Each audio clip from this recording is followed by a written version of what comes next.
So again, my name is Brian Bennett. Up until 3 weeks ago, I was a classroom teacher. I am now an employee of TechSmith, and if you have heard of TechSmith, we create screen capture stuff. All right, so we've got tools to record on computers, we've got tools to record on iPads, and I guess I should plug, we're in booth 321, so if you hear something and you want to know more, I am there most of the day, so you can come talk with me there. My heart is still in education, and my job at TechSmith is to work with teachers. So I'm constantly thinking about teaching, I'm constantly thinking about schools and what we can do to improve them. And I'm going to throw some of these crazy ideas out there today. And if you like it, great, we'll have somewhere to start. If not, it's okay, because I'm not the guy. There's other people way smarter than me. The American school is kind of this establishment. We've had this establishment mindset since 1890 or whenever the first public school was started, where we build these nice big buildings that have classrooms, and kids come and they move orderly from one classroom to the other, and we have these really smart people up at the front of the room who bestow their knowledge into these waiting receptacles, and then our kids go, and we have an economy and jobs and all this stuff that really is a load of bull. I'm so tired of seeing these big square buildings. And the problem is that the design of our schools and the design of these places we throw our children for 6 or 7 or 8 hours a day in some cases aren't meeting the needs of our kids. Okay, our kids do not think in blocks. Learning, you cannot put it into nice blocks. All right. Now, I wasn't at the keynote this morning, but I saw tweets coming through of Kevin Honeycutt saying if you block learning, like something, I don't remember what the end of the tweet was, but I was like, man, he stole that from me. Because I don't mean blocking like we're not allowing learning to happen. I mean like physically. You cannot block learning. I cannot expect a student to go from English to history to science to math, in a nice orderly block fashion and expect them to make these connections. The design of our schools communicates more than what I as a teacher could ever hope to communicate standing in front of them, or even in front of a room like this. So I mean, this whole thing is really fun and I enjoy speaking, but I'm not really modeling what I want to happen. So we're going to try and get out of that. So what I want to really propose is that we have a physical redesign of schools, and this is where we get real philosophical and airy. And this is coming from the redesign that happened in my flipped learning environment, my flipped classroom. And before I go any further, has everyone heard of flipped classrooms? Yes. Okay. Now I want to start by saying that lecture video at home and homework in class is a crappy definition. Okay. So can we erase that from your brains? All right. So when I talk about flipped learning, what I am doing is I am taking direct instruction, okay, whatever that may be, and I'm removing it from the community space. Okay. So this would be our community space. You are all sitting very patiently, listening and looking, and I appreciate it. All right, and I love it when my kids sit and listen, and I love to stand up. And you can come in, please come in. And I can stand up and talk at a whiteboard about chemistry or biology all day. I could talk the crap out of cells. All right, I could talk about genetics until the cows come home. You guys could probably care less about genetics and cells. My students really could care less about genetics and cells, right? So I'm removing that from our community space because how many science teachers do we have? Okay, all those hands are people who are going to be bored to death. All right, how many English teachers do we have? Those are the people who could care less about science and cells, right? And then history, I don't know where you guys fall. In math, you're all just on your own. So the community space is where there should be interaction, right? We shouldn't have a room full of people and we're all sitting silently facing one direction, okay? The community space is where I want to interact with my students, where I want my students to interact with other students. I want them creating, I want them questioning, I want them building. So we're taking that direct instruction from the community space and we're putting it into the personal space. Now, whether that's at home on their computer, whether it's on an iPad during class, whether it's on the bus on the way to the soccer game, it doesn't matter where that personal space is because it's personal. So my students are now empowered to make the decision about when and where they're doing their learning. Okay? And that's what video allowed me to do when I first started this a few years ago. So I never required my students to watch videos at home. I never came in and said, your homework tonight is to do this video. All right. Now, when I started, I did that, but I'm talking 3 weeks in, it started to shift. And I started to rethink how my physical space was being used in my classroom. So, the physical redesign. What I I mean, this is any school in America. If you see this picture and you see your school, great, we're all in the same boat. We've got a frame of reference to go on, right? Now, and even within those rooms, these spaces are blocked out in nice orderly rows. I worked with a math teacher. Her name was Erica. And she was a fantastic math teacher, really big into geometry. So they did an origami unit every year with her kids, and they would hang them from the room. It was really cool. But at the end of every day, her kids would have to line the desks up on like the tile lines, so they were nice and orderly and blocked. And that's fine. It's a little quirk. It doesn't have anything to do with how good of a teacher she was, but it's communicating something, right? Imagine coming into this room. All of the seats are facing this way. You're all sitting very politely and typing on your iPads. If the seats were in circles, who's the focus? Is there a focus?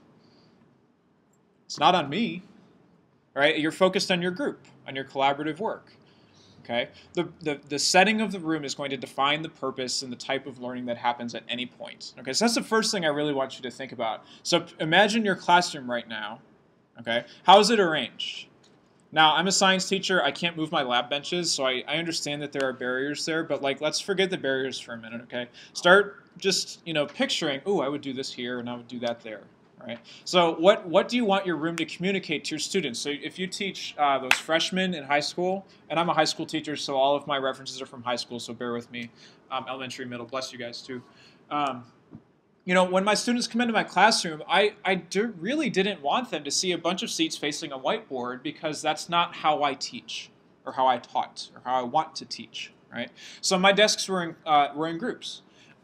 So when I was doing biology a year ago, I had my desks in groups from day one. They were in groups until day, 177, and then we had testing, and I put them in rows. And my kids came in, and they're like, what the crap? And they were thrown off totally. So the communication is huge. We've got to start thinking about how does that physical space change our approach to what we're doing. What is your arrangement communicating, right? Now, there are times where it's appropriate and times where it might not be appropriate. And so maybe one thing you could do on Monday when you get back to school is have first hour be in rows, put those desks into groups for second or third hour, and watch how the class, instantly, it's going to change. So be thinking about that, because we're going to come back to this. So this is Stanford University. This is one of their classrooms now. Now I know we don't all have the money from Stanford. I heard on NPR that Stanford raised $1 billion in one academic year as far as fundraising. It was just unbelievable how much money these guys pull in. So if you had $1 billion, what would you do? I know what I'd do. But what is this communicating versus this classroom, right? How is that done? Notice there's no front to this room. That's a good thing. Right? Because that means that as that teacher is talking, if they're talking, anyone in this room can get up and go to a wall and start working on one of the smart boards that's there, or plug their computer into a projector, and they can work collaboratively on things. They've got the movable smart board in the middle there. There's tables, there's chairs that can move around. They're flexible. One thing that I always allowed my kids to do was go out in the hallway so they can spread out. There's a teacher I'm going to mention in a minute. Her name is Terry. She lives in Chicago. She put rugs in her classroom, so now kids kind of do this big starfish thing on the floor and they work together. So again, finding ways to tweak the room that you have for cheap to communicate something about the type of learning that's going to happen. If the kids don't have that physical reinforcement for all those words you're spitting at them, nothing's going to change. Okay. So flexible spaces, they require a mental shift from the teacher. And this is what I discovered very early on. And this is a really hard lesson for me to learn. What started to happen is when I regrouped my rooms, I would be walking around. And because I'm not up front teaching anymore, my kids are working on all sorts of different things, which is great. Some kids are on videos in class time. Okay, that's not a bad thing. Some kids are doing a lab. Some kids are working on a project. Some kids are just doing book work if they're practicing. Some kids are taking a quiz. And then there was the group that was doing Spanish. Okay, and I teach chemistry. What's your first reaction when you walk up? And there's 6 kids working on Spanish in my chemistry class. And I can see your faces, your guts, ooh. This is my time, This is when you should be doing chemistry. But what as I started to think about it and I started to reapproach it, if my content is available, okay, anywhere, anytime, do they have to work on my content in my classroom from 9 o'clock to 10 o'clock every day? Is it such a bad thing that they don't? Schools are places of learning. Okay. Now, the reason I want them to work on chemistry from 9 o'clock to 10 o'clock is because that's my time. That's when I get to see them, but I'm not the focus anymore. All right. We shouldn't be the focus of our classrooms. Our students working together should be the focus of your classroom, whatever that looks like for you. And that changes from across the board. So as this kind of developed, as this flexible space began to develop, I started to be okay with the idea that this group of girls, they might do chemistry in my classroom a few days a week, especially if there's a lab, obviously, if there's a project that they needed to work on together. But if they're done with chemistry and they can prove they know how to do it, I don't care if they work on Spanish, because that might be an hour earlier that they get to go to bed at night. And it might be an hour earlier that they get to go home after school instead of coming to me for tutoring. So again, how are we structuring our classroom assuming that I don't know everything there is to know about chemistry, and assuming that my kids don't have to learn chemistry from me? I have students every year that come in and they say, Mr. Bennett, I really appreciate your videos, but I really like this other guy's better. And I say, okay, cool. As long as you can do it. I do not care where this comes from. I have students that come in and say, Mr. Bennett, I haven't watched the video yet. Am I behind? And I say, well, what did you do to make up that time? And they said, I found it in a textbook and I read about it and I get it. And I say, great. Awesome. That is perfect. That's exactly how adults work. You are now an adult. Good job. You're on your own.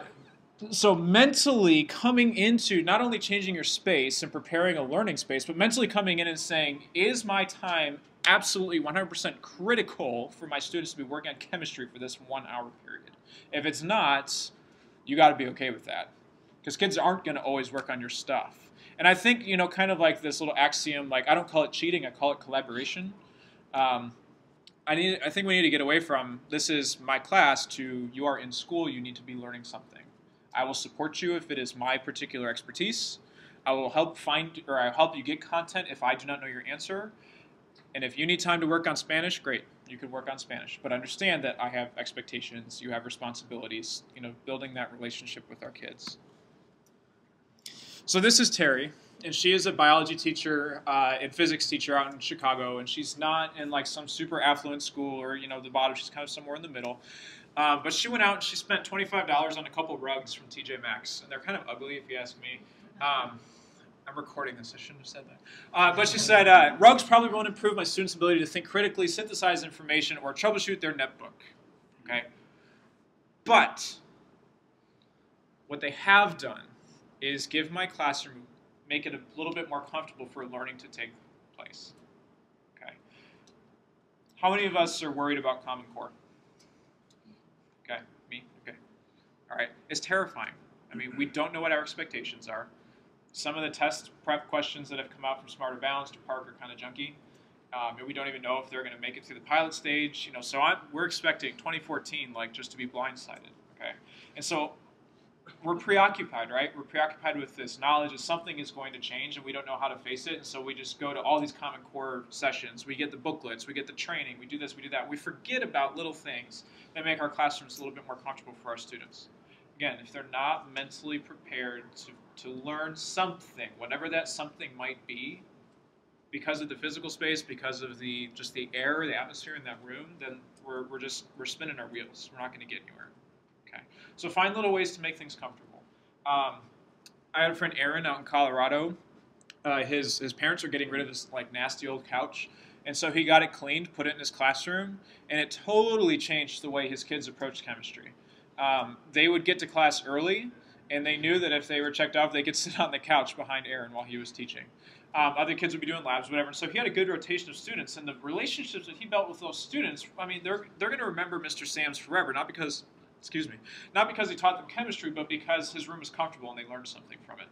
Okay, I know none of my, well, I don't want to say none. I know 99% of my students are not going to be chemists when they grow up. I wasn't even planning on teaching chemistry. I wanted to teach biology, but here I am. So what experiences are your kids going to have that you want them to take home with you? Change the mindset. So how have we mentally approached learning for the last 100 years? Because I'm guessing it's all pretty much the same. Oops, wrong way. Okay, I'm guessing we're all pretty similar. We all teach the way we were taught. There was the smart guy at the front of the room who knew all 239 bones in the body, and they could tell you all about them, and then you would fill out a quiz or a test, and they would put the mark on the top, and you would move on, and then you'd forget it all. Right? There's no relevance here. There's no audience. If you're the only audience, again, we're doing something wrong. We need to move into something where our students are constantly speaking to someone other than you. Right? Now, if that's on social media, great. If you can get on Twitter or Facebook with your kids, awesome. If it's with each other, that's better, because those kids are now forming little cohorts of themselves that are going to run around the school and work together the rest of their lives. We got to foster that, though. We have to be, again, a physical space. You guys seeing a pattern here? Okay, creating that physical space and then mentally approaching learning as this thing where as long as someone is learning something, I'm happy as a teacher. I've done my job. If I can empower my kids to be learning somewhere, somehow. So we need to fundamentally shift our role as well.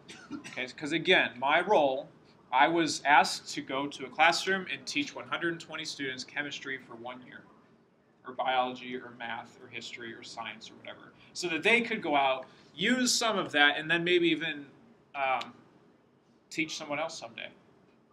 All right, take that and get them to go. So we've been thrown under the bus over and over and over. Okay, I'm tired of being thrown under the bus. It's time that we start changing what we're doing in the classroom level rather than waiting for people up here to tell us what to do. Okay, just again, another Kevin quote that like blew my mind was that people have been telling our story for a very long time and they keep getting it wrong. So we got to start doing stuff, and it starts with you in your classroom Monday. So how does our role change? Again, back to that question. Is it our responsibility as a teacher to dictate when and where the learning occurs? I am here to say no. If you agree with me, boot. If not, that's okay. All right, you're expanding your knowledge. But at least it's something to chew on, right? Now, again, I'm not naive to the perils of teaching. There are days when I would go up to those girls working on Spanish and say, look, I haven't seen chemistry from you in 3 days. You need to put this away and work on some chemistry for me. Okay? You still have to do that. I'm not saying flipped learning makes all of your classroom management issues magically disappear. All right? You probably have more. All right? Is anyone flipping currently? Awesome. Could you guys agree with the fact? Okay. I saw some nods throughout the room, right? It's hard work. It is really, really hard to try and manage all of this and to try and set expectations. But a lot of it comes from the communication that you begin to have with your students. So when they walked by, or when I walked by the first time, those girls working on Spanish, they all kind of like tensed up and waited to see what would happen. And then I kept going, and they thought, oh, maybe he didn't notice. And then I came around again, and they all waited one more time. And we just started a conversation, and we kind of came to this agreement because I trusted them and because they had shown me that they could be reliable. They were allowed to choose when and where their learning could happen. So this happened on a classroom level for me. I couldn't really get other people to buy into this, maybe because it's a crazy idea that's just going to fizzle out. Maybe it's because, I don't know, I'm young and stupid. I don't know. But the fact is that other students would see this example, other teachers would see this example, and I feel like it's kind of going on the right track. So that's, again, is it your responsibility? I would rather be focusing on getting kids to learn something rather than fighting with them every day to learn what I want to teach them. So, and that's kind of a cost-effective thing. So what is a school of the future going to look like? And this is totally me making this up. It probably won't have, I don't know. Open learning spaces is a big one, and I mean this metaphorically as well as physically. So a space where students can come in as they need help, leave when they're done, and go somewhere else. I've heard this referred to as studio schools or studio learning. John Carrico told me that one last night. But kind of the idea that students know their expectations. When they are ready to do something, I am available. I will be in the classroom, I will be in the school, whatever. They come, we work together, they get content, I correct them, we move forward, I assess, and then they can leave. If that takes 10 minutes, awesome. If it takes an hour, great. Every student is different, so if we're, trying to block them all into this same pattern of 1 hour here, 1 hour here, 1 hour here, we're doing a disservice. So we got to start playing to their strengths a little bit more. The physical space goes into that as well. I think schools should be community centers. I don't think we need 2 buildings to serve those purposes. We've got like our high school, and then there's the Kroc Center downtown, which is this huge, great, big open building with classrooms and gyms and pools and all this stuff. I would love to see schools have open doors where parents can come in, where business people can come in, where professors can come in. the school is closed off. It's blocked off. We have to find a way to make that more accessible. I don't know how to do that other than getting teachers to start demanding it. So open learning spaces. How are we approaching that? Open curriculum is next. So, and again, this is, I'm reaching. And this is where I'm towing the crazy line. Open curriculum, standards are good. State standards are fine. And the reason we're all so frustrated with them is because they're distorted. And we can see that. We understand. They're perverted. Standards are meant to give us a guideline. They're not meant to assess. Plain and simple, right? If a student can balance a chemical equation, doing it on paper, doing it in their head, I do not care. I don't need to see a kid do that on paper on a test sitting in a silent room to know that they know how to balance an equation. Right? I can sit there and talk with them, and they've met that standard for me. At the same time, standards should be scaled. Right? So if I've got my rock star student, I'm going to give them a way harder problem than the kid who is scraping by because they've got a kid at home, because they've got a job, because they're in school twice a week. So the differentiation shouldn't be all about how we present our information to our kids, but it should also be in our assessment of our students. And we're not doing that right now on a grand scale. But it's something you can change in your classroom. So how can we, again, begin to change our curriculum in such a way that we still use those standards, we're still meeting our requirement as teachers, but we can bend the rules a little bit and start to serve our students better. The third thing I would love to see is a student-directed learning plan. So I want to see kids coming in, and it's that interest-based learning, right? Just if you have your buzzword bingo card out, you can do that. I can throw more out there if you need them. I read a session description in the app, and it was just like bing, bing, bing, like buzzwords everywhere. It's crazy. Student-directed learning plan. So I want kids to come in and say, Mr. Bennett, why does an airplane fly? Well, I know why, but here, let's go explore it. And I mean, that's physics, it's chemistry, it's biology, it's math. And it's if you've never seen a kid get excited about math, let them ask a question that involves math and then get the answer right. Okay, that's really cool when that happens. And then even as a teacher, being able to come back, so the student learns about the wing being curved on top, creating a low pressure system that pushes the airplane up. Then you come back and say, well, how come planes can fly upside down then? Okay, and the kid's like, well, I don't know. And then they can go off and do more. So your job is now to prompt and to probe rather than to just spit information at them for memorizing. So letting kids come in and ask questions. One thing in chemistry that kids ask me from day one, are we going to do explosions this year? Anyone? Yes, amen. Yes, but you tell me why it explodes and then we'll do it. And it takes them like 9 months until we get to that point. So finding ways to let them begin to ask questions. Perplexity is the greatest driver of education that you're ever going to find. Okay, if you show a student something that makes them kind of do the dog head to the side thing, you've got them. And they're going to want to go forward and see that. And as I'm saying that, is anyone familiar with Dan Meyer? Okay. I wasn't planning to do this. We're going to do a Dan Meyer today. Just because it's so good. So student-directed learning, how are we going to get that in there? And then increased freedom, and this ties right into that student-directed learning. If I am truly giving my students an opportunity to ask questions to drive their own learning, I cannot dictate, no, that question, we can't do that. Like, that doesn't exist in your vocabulary anymore. Students have to be allowed to ask questions that might be out of their reach. And as they're going, they may realize it's out of their reach, but now they've got those base skills done and they can revisit it back. And that can come in any shape, form, size, up, down, left, right, it doesn't matter. Right? So being willing, even if you don't know the answer, being willing to learn alongside that student, and because that makes it even more authentic for them. If they come up and say, Mr. Bennett, why does this happen? And I say, well, I have no idea. You don't look like a dumb teacher. You look like another person who has no idea why that happens. All right? There's no difference in that kid's mind.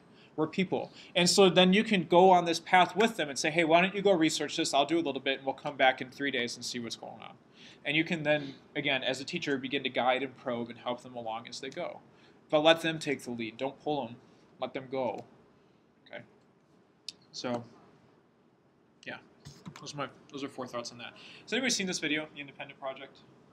Okay, write this down. We're not going to take time to watch it because it's about 20 minutes long. But this is the best video on YouTube. I found it. It's done. Okay, you don't have to search for it anymore. Okay, The Independent Project. So before you all go and watch this tonight, this is not homework or anything, so don't feel bad if you don't watch it and you see me tomorrow.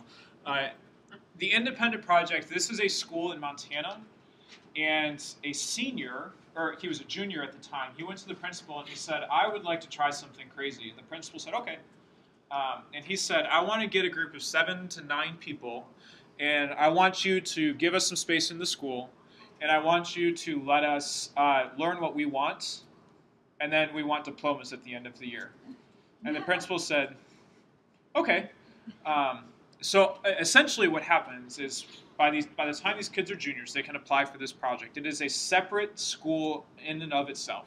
Okay, they have a workshop space in the back. They ripped out. It was a closet, and so they got everything out of there, put some couches in, put some chairs in, desks, things like that.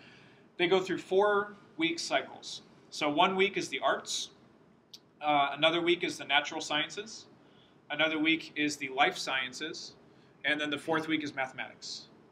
And at the start of every week, the students come and they ask a question. So if you're doing the arts, you might be interested in, painting. All right? I've always wished I could paint. My family is full of painters, but I miss that gene. So a student would come in and say, why was Van Gogh such a big deal? Right? And then his assignment for that week is to research and read and report, and they come back on Friday and they teach each other. So now you've got a room full of 9 art experts from whatever, and they're all working together. And this repeats over and over and over through the year. They do have teacher mentors. They only go twice a week, and they just kind of follow up with the kids. So there was a student highlighted in the video that read Crime and Punishment in 4 days and then taught the class on Friday. Okay, and they have absolute freedom in what they want to study. They also run 2 projects through the year. They have the group endeavor, and that is something that has to benefit their town socially in some way, so they're working on community service. And they also have their individual endeavor, and that is an independent project that they set at the beginning of the year, and they do what they want. So there was a student in here who learned how to play the piano, and then he did a recital at the end of the school year. Okay. I mean, I was drooling watching this video. I would have nothing to do with it, but I want to be in a school that wants to do something like that. And that's the crazy thing, you know? So, like, as a teacher, my job would be obsolete, right? I don't have a class to stand up in front of. I don't have an captive audience. But if I could be involved in these kids' lives somehow in that capacity, like, that would be my dream job. So take a look at this tonight. It's worth your 15 minutes. And then if somebody inspired you to start a blog about it. It's a really good starting place. And it's really going to challenge you to think, like, why are we doing stuff the way we're doing it?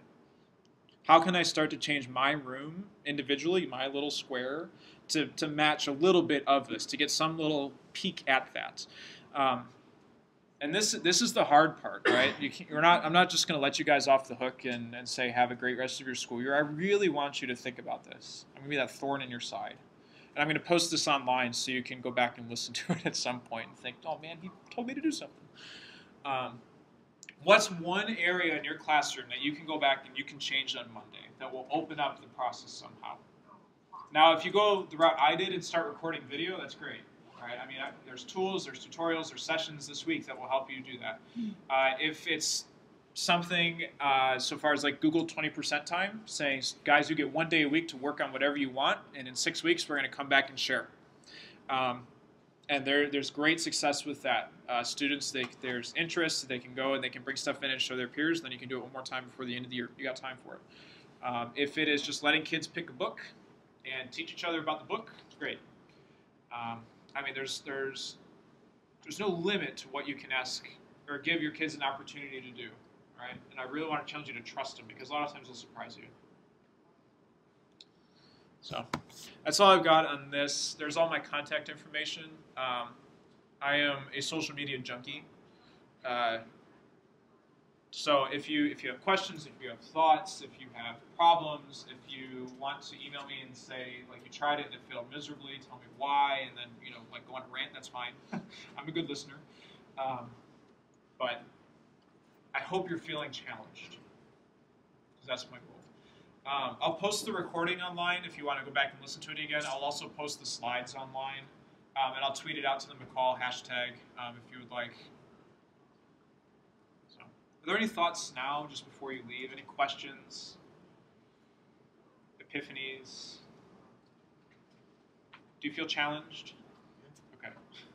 What kind of pushback have you experienced from administration?